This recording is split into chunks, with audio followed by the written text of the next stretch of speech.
Benvidos á Corte do Director. Hoxe falamos de O Lume, unha novela gráfica en galego que me gustou moito e que recomendo que vos merquedes como autoagasallo de Nadal ou lle regaledes a alguén que lle guste ler este tipo de movidas. O Lume parte dun guión bastante simple. Un Hicho, que é algo así como un enxeñeiro industrial ou de casas, é a única persoa capaz de crear o que ven sendo o futuro da humanidade, e cando digo o futuro da humanidade refírome ao futuro da humanidade rica, porque ven un asteroide xigante que vai colisionar ca Terra e matarnos a todos. Que pasa? Que este señor, despois dun exceso de drogas, sexo e rock and roll, descubrille que ten cancro e decide se vai a montar esa comunidade para a xente rica ou reencontrarse coa súa familia. Disimule ahora, renegue do seu sangue. Somos moi amigos do Flicky e por non queremos responsabilidade.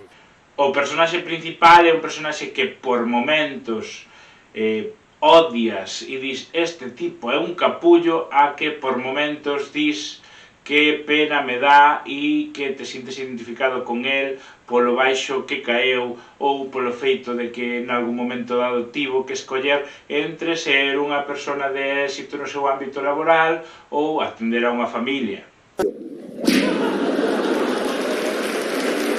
Hai momentos no que o diseño das viñetas acompaña ao que se desexa transmitir como sentimento.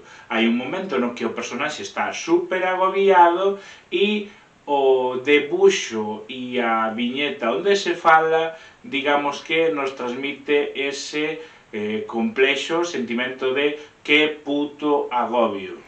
Quizáis o que máis me sobra é un momento no que a crítica ao capitalismo que supón a obra se centra en ensinar letreiros de empresas actuais en edificios.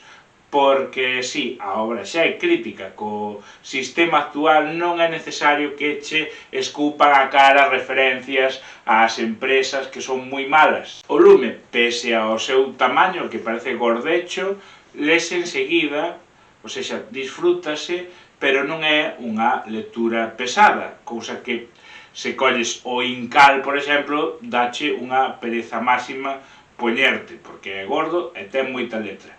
Aquí é gordo, pero hai un disfrute continuo e a lectura non se fai nada pesada. Está en galego, non sei se o dixen xa, está en galego. Joder, parece que só por estar en galego o merquei, pero... sí. Oh, no. Bueno, sí. Na escala de filloas, en canto a novela gráfica que se trata, ten 9 filloas sobre 10 filloas. É unha cousa máis. Dádelle like, suscribide e esas cousas que se dicen ao final dos vídeos de YouTube.